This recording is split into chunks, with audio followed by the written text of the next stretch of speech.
Soy is definitely one of those controversial topics, especially in the health and wellness space. So in today's Bite of Knowledge, we're going to debunk some of the soy myths and really dive deep into if it's healthy or unhealthy. You guys are listening to the Digest This podcast, and I'm your host, Bethany Cameron. Let's get right into it. Research actually shows the average cleaning product contains chemicals that are in fact affecting our lungs. Hazardous chemicals can be found in bleach-based products, disinfectants, degreasers containing several other chemicals commonly referred to as EGBE. It's a common ingredient in liquid soaps and cosmetics even, hairsprays, paint, glue, as well as industrial and household cleaning products. EGBE is listed as possibly toxic to the eyes and skin, central nervous system, respiratory system, kidneys, and liver. The Agency for Toxic Substances and Disease Registry states it also affects development and reproduction. That's just another reason why I use Branch Basics for my cleaning needs. You just mix their non-toxic concentrate with water in a glass spray bottle, and you're good to go and clean your entire home. Everything from your kitchen to your bathroom to your living room and even your kids' toys. Branch Basics is also safe and gentle for your pets, and I've even personally used it to wash my fruits, veggies, and delicate berries. It's 100% biodegradable, fragrance-free, and contains no harmful substances, obviously. Their concentrate is derived from plants and minerals, and the best part is that you only have to buy one product, which is their do-it-all concentrate. And their concentrate literally lasts forever. I probably use it a little bit too much, but it does last a very, very long time. That's all you need. So if you want to clean up your home and your health by using Branch Basics, they're offering my listeners 15% off. Just use code LITTLESIPPER at checkout to receive a discount. I recommend starting with their starter kit, which includes everything you'll need with simple instructions. Again, you can go to branchbasics.com and enter code LITTLESIPPER at checkout. That's LILSIPPER for a discount. So I'm kind of excited to announce this. Every month, I'm going to be giving away quality items that I personally love to several of my podcast listeners that simply give the show a rating and review. That's all you have to do to qualify to win. And for the month of August, I'm giving away sets of Yo Mama's keto certified condiments like ketchup, hot sauces, and their all natural, low carb, low sugar pasta sauces made with simple, minimal ingredients. These sauces are low sodium, contain no added sugar, and are made with healthy olive oil and fresh tomatoes, and no citric acid. Yo Mama's is a company that produces their sauces in small batches, which I absolutely love, and I know you'll love them too. So 3 of my listeners will receive $65 worth of quality sauce. That's $65 worth of sauce. And all you have to do to enter is just rate and review this podcast. And I will be reaching out to you on Instagram if chosen. So be sure you leave your IG handle in your review. Good luck. So, is eating soy healthy or unhealthy? It's probably one of the most controversial nutrition topics in the wellness space. And on one hand, it's rich in nutrients, and diets containing it appear to be linked to health benefits such as lower blood sugar levels, improved heart health, fewer menopause symptoms, and perhaps even a lower risk of certain cancers. Yet, on the other hand, some people are concerned about the healthfulness of soy-rich diets. For instance, some are concerned that eating too much soy may increase the risk of breast cancer, hinder thyroid function, or have feminizing effects in men. So, we are going over the latest scientific evidence to determine whether eating soy is more likely to have positive or negative effects on your health. First, let's talk about the benefits of soy and the data to back this. So, soybeans are naturally rich in protein and contain all of the essential amino acids your body needs. They're also rich in plant fats, fiber, and several important vitamins and minerals. In addition to their vitamin and mineral content, soybeans are a natural source of polyphenols, which is a type of antioxidant that may help protect your body against cell damage and conditions like heart disease. They are especially rich in isoflavones, which is a subclass of polyphenols referred to as phytoestrogens due to their ability to attach to and activate estrogen receptors in your body. This is believed to be one of the main reasons behind the many health benefits of soy-based foods. And these isoflavonoids are often believed to mimic the hormone estrogen. However, research suggests that soy isoflavonoids differ from estrogen in many ways, with each having unique effects on the human body. Soy-rich diets have been linked to a few potential health benefits. One is lowering cholesterol levels. Several studies suggest that diets rich in soy foods may help lower LDL, which is the bad cholesterol, and raise HDL, which is the good cholesterol. For instance, one recent review suggests that a median intake of 25 grams of soy protein per day may help reduce the total and LDL bad cholesterol. And in another review that suggests that soy-rich diets may help reduce total LDL, which is again the bad cholesterol. It helps reduce these levels by 2 to 3%, which isn't a lot, mind you, but they may also raise the HDL, which is the good cholesterol, and reduce triglyceride levels. Now, again, keep in mind, minimally processed soy foods such as soybeans, tofu, tempeh, and edamame are what science-backed studies are referring to when talking about eating soy, not the processed soy products and supplements on the market. Now, another benefit appears that soy isoflavones may help reduce inflammation in blood vessels and improve their elasticity, two factors believed to protect the health of your heart. And in a review, further links to whole unprocessed soy-rich diets to a 20% and 16% lower risk of stroke and heart disease, respectively. Additional research suggests that diets rich in soy may reduce your risk of dying from heart disease by up to 15%. And to me, that's a pretty good percentage if you ask me. Soy may also help lower blood pressure. Now, soybeans are rich in isoflavonoids, as I've just been talking about, right? So another compound in them is believed to offer blood pressure lowering benefits. There was a study that showed eating 1/2 a cup of soy nuts daily was found to reduce blood pressure by around 8%. Again, very small. Clearly, more research is needed on this particular topic, but for time being, the blood pressure lowering effects of soy, if any, appear to be very small. Now let's talk blood sugar. One review, including 17 randomized control studies, the gold standard in research, by the way, suggests that soy may help slightly reduce blood sugar and insulin levels in menopausal women.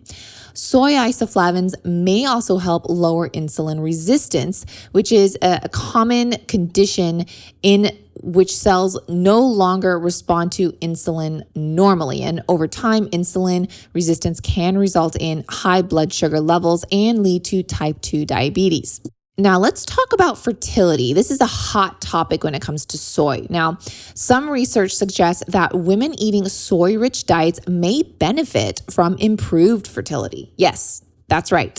In one study, women with high intakes of whole soy foods were more likely to give birth following fertility treatments than those with lower soy intakes. However, this was for women only, and keep in mind that men may not experience the same fertility boosting benefits. But that's not the only study, and many others are out there, including another review on soy foods that were found to offer some protection against the effects of BPAs that are believed to reduce fertility. Now let's talk menopause. Now, for those beyond childbearing years and moving towards menopause, soy has been shown to help with this transition as well. During menopause, a woman's estrogen levels naturally decrease, resulting in unpleasant symptoms such as fatigue, vaginal dryness, and hot flashes. By binding to estrogen receptors in the body, soy isoflavones are believed to help somewhat reduce the severity of these symptoms. So, for instance, research suggests that soy isoflavones may help reduce the frequency and severity of hot flashes. Soy also appears to help relieve the fatigue, joint pain, depression, irritability, anxiety, and vaginal dryness experienced during menopause, as well as the years leading up to it. Now, I want to talk about bones and bone loss, and the low estrogen levels experienced during menopause may cause calcium to leach from the bones. The resulting bone loss may cause postmenopausal women to develop weak and brittle bones, which is a condition known as osteoporosis. And this condition is not just experienced by menopausal women. If you have or have had any kind of health condition and perhaps lack nutrients, osteoporosis can arise in even young women and even in teenage years. Some evidence suggests that intake of 40 to 110 milligrams of soy isoflavones per day may reduce bone loss and improve markers of bone health. Now, to put this into perspective, this would be the equivalent of eating around 5 to 15 ounces of tofu or 1/3 to 1 cup of cooked soybeans each day. Now, let's talk breast cancer. So, breast cancer is a very controversial subject when it comes to soy, but research has actually shown that diets rich in whole quality soy have been linked to a lower risk of certain cancers. For instance, one recent review of 12 different studies suggests that women with high soy intakes prior to receiving a cancer diagnosis may be at a 16% lower risk of dying from the condition compared with those with the lowest intakes. High soy intakes pre and post diagnosis may also reduce the risk of breast cancer reoccurrence in postmenopausal women by up to 28%. Now, keep in mind, the protective benefits of soy were only observed in Asian women, while Western women appeared to experience little benefit. And based on these studies, a proportion of women eating soy-rich diets may benefit from a lower risk of breast cancer. And still more research and studies are needed to determine which women may benefit the most. But breast cancer isn't just the only cancer soy has shown to help reduce the risk of. Studies also suggest that high intakes of soy isoflavones may reduce the risk of endometrial cancer by around 19%. In addition, some studies have linked soy-rich diets to a lower risk of digestive tract cancers and a lower risk of colon and colorectal cancers, especially in women. Even for men, a study concluded that men eating soy-rich diets may benefit from a lower risk of prostate cancer. For anyone that loves chocolate and peanut butter, I have to tell you about Reese's Peanut Butter Cups. Okay, do I have your attention? I bet you thought this was an ad for them, right? On the contrary, but I actually created my very own limited edition spin-off version of them, and you can now purchase them for a limited time because there were only limited quantities made. These peanut-free chocolate cups are paleo, keto, and vegan. They're organic certified and contain absolutely zero sugar or sugar substitutes in the ingredient list. Just 4 simple organic ingredients made from pure cacao, cacao butter, freshly ground coconut, and cashew butter. There's only 1 gram of sugar in these that naturally occurs in the cashews. There's even 3 grams of fiber per chocolate cup to help feed the good bacteria in your gut. And the compounds in pure quality unsweetened chocolate have actually been shown to help with gut health and the probiotics in your belly to thrive. I wanted to create something that's never been created, offered, or on the market before for everyone looking for a better nut butter chocolate cup alternative that's free from peanuts, sugar alcohols, flavorings, emulsifiers, or fillers. And now there's finally something out there that exists. These won't last long, so go to eatingevolved.com/lilsipper to grab a box or 2 or 3. Again, that's eatingevolved.com/lilsipper, or you can click the link in today's show notes for one easy tap that will take you straight to the page. I hope you guys love these as much as I do. Multiple studies point to a link between dehydration and a higher risk of anxiety and depression. And if you have low levels of electrolytes, it can cause anxiety or panic-like symptoms. Some of the most common causes of electrolyte imbalance are due to fluid loss. Adding electrolytes is a great way to replenish and rebalance your body, mind, and mood. However, most electrolyte drink mixes contain added gums, sugars, colors, and even added oils. I'm really picky about what goes into my body, so that's why I choose Element's raw, unflavored electrolyte mix. Element's unflavored version contains a science-backed electrolyte ratio of salt, magnesium, and potassium. Those 3 simple ingredients are in their raw, unflavored packs. So whether you just finished a workout, sauna session, or just need to hydrate for your mental health, Element is formulated to help anyone with their electrolyte needs and is perfectly suited for those following a keto, low-carb, vegan, or paleo diet. And right now, Element is offering my listeners a free sample pack with any purchase. That's 8 single-serving packets free with any Element order. Element also has a no questions asked refund policy. So if you try it, don't like it, they will give you your money back, guaranteed, no questions asked. So you have nothing to lose. Just go to drinklmnt.com/digest to get this amazing offer. And finally, one recent review of 23 different studies linked diets rich in soy foods to a 12% lower risk of dying from cancer, particularly cancers of the stomach, large intestine, and lungs.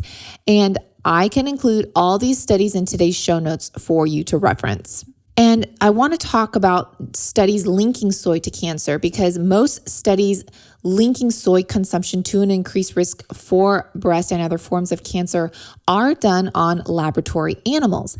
But because humans metabolize soy differently than rodents, these findings might not apply to people, according to the American Cancer Society.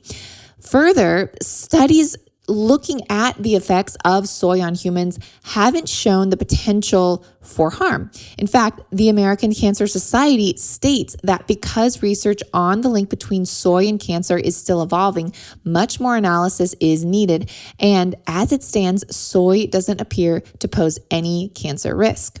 Okay, so why are some people concerned about soy? Let's talk about it.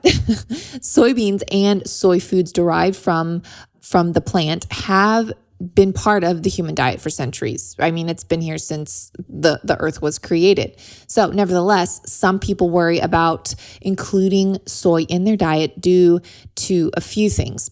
So estrogen mimicking effects. Soy isoflavones are often thought to mimic the female reproductive hormone estrogen. Although they're similar in structure to this hormone, soy isoflavones have weaker and slightly different effects than estrogen. Again, people are concerned about a cancer risk. So some people believe that soy may actually raise the risk of breast cancer, yet most studies find no negative effect. In some cases, they may even offer some protection against certain cancers, as I just previously stated. Now let's talk about thyroid function and the concern for thyroid. So test tube and animal studies suggest that some compounds found in soy may reduce thyroid gland function. Yet human studies find little to no negative effects, especially in humans with healthy thyroid function. Now, GMOs. Soybeans are often genetically modified. In fact, most are. And GMO soy poses many ailments, as do most other GMO plants, right? Any kind of GMO, anything is not going to be good for the body. So the issue with soy is that most of it is genetically modified. So unless you are getting quality, organic, non-GMO soy that is not processed, you should be okay. More research about the long-term health effects of GMO is always evolving, right? As again, with all GMO foods. So that is a huge issue with soy, is that most of it is genetically modified. So you really have to pay attention and pick quality soy. So what about the anti-nutrients concern? So soybeans contain compounds that may lower the body's ability to absorb the vitamins and minerals they contain. Soaking, sprouting, fermenting, and cooking them are ways to reduce these anti-nutrients in soy, just like any other legume and things like that, right? But Trader Joe's, let me give you a little tip. Trader Joe's sells an organic, non-GMO, fermented and sprouted tofu that's much easier to digest than the typical non-sprouted tofu. I think I've seen it at Whole Foods as well too, just like different brands. So if you look for sprouted, that's a great benefit. So best to look for that if you can find it, to help reduce the amount of anti-nutrients commonly found in legumes and ultimately soy. Another concern is digestive issues in general. So animal studies suggest that the anti-nutrients in soy may reduce the gut's barrier function, possibly resulting in inflammation and digestive issues. However, more human studies are needed to confirm this. But if you have an issue with digesting soy, perhaps your body just doesn't agree with it. You know your body best, and it's always best to lean into that. But I just want to remind you that while these concerns are common, few of them are supported by sound science. And moreover, when negative effects have been observed, they often follow the consumption of very large amounts of soy. Typically, eating soy once a week won't do any harm or damage, just like with anything.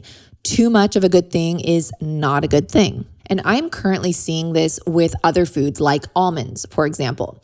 So almonds are quite healthy, right? However, with so many almond-based products like almond milk, almond flour, almond crackers, almond tortillas, almond flour pasta, muffins, pancakes, even almond protein, and don't forget the almond butter, we are consuming way too many almonds, which can then backfire.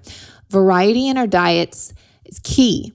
Imagine if all we ate were 4 different foods. They would eventually take a negative effect in one way or another. So again, that's just a rant over. But again, too much of a good thing is not a good thing.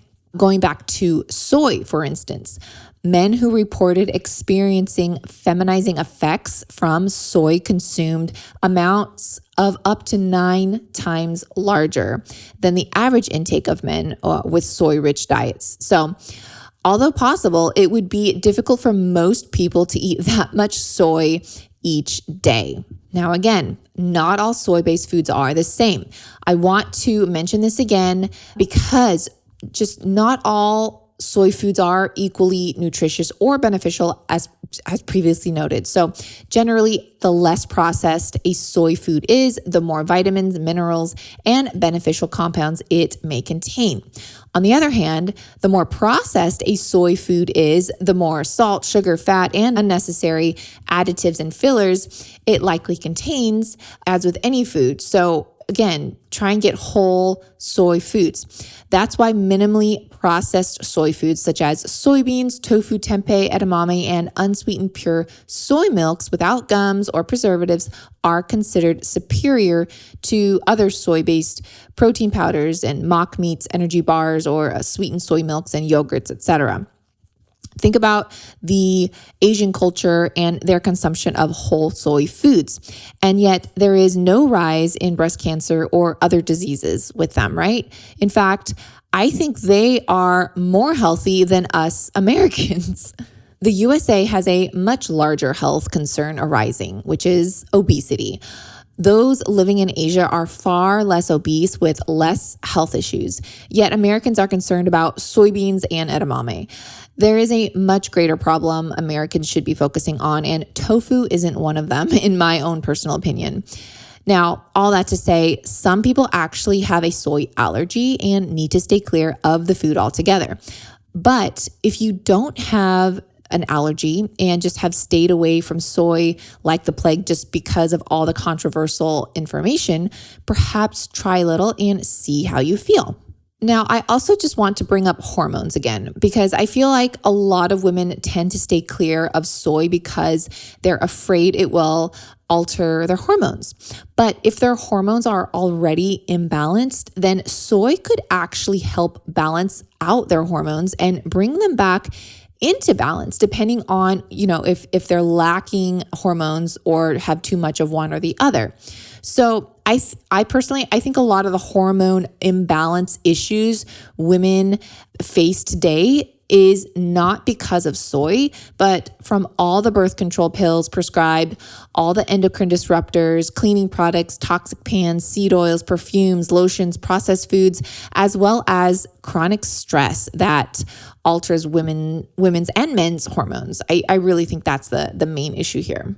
And going back, just a reminder, I cannot emphasize this enough. The benefits are from whole food sources and minimally processed soy, not fake soy meats, soy ice creams, cheeses, yogurts, etc. So the soy foods I would stick to are edamame, tofu, preferably fermented and sprouted. Again, make sure everything is organic and non-GMO. And then soy milk that is just organic, non-GMO soybeans and water, nothing else. This kind of soy milk can only be found at Asian supermarkets, which I love going to, by the way. My husband and I, in our pastimes, we like to just kind of go to different Asian grocery stores, and they just have such a wonderful selection of produce and things you wouldn't normally find at a typical American market. And then the soy milk is actually one of them, and they do sell it with just organic, non-GMO soybeans and water. So that should be the ingredients when you're looking at a soy milk. Nothing else. No preservatives, no gums, no carrageenan, no flavorings, all that, right? Tempeh is also another whole food source of soy that is also fermented. So tempeh is definitely fermented. So just try and stick to those. I hope you guys enjoyed this week's Bite of Knowledge. And if you did, please take a moment to share it with just one friend. And remember this month's giveaway. If you rate and review the podcast, you could win. Thanks for listening to this episode of Digest This. If you enjoyed this episode, please leave a review in your podcast app to let us know. If you're ever wondering how you can support me and this podcast, sharing it with your friends and family is the best way. This is a Resonant Media production produced by Drake Peterson and edited by Mike Fry. To email the show, message us at digestthispod@gmail.com. See you next time. The content of this show is for educational and informational purposes only. It is not a substitute for individual medical and mental health advice and does not constitute a provider-patient relationship. As always, talk to your doctor or health team first.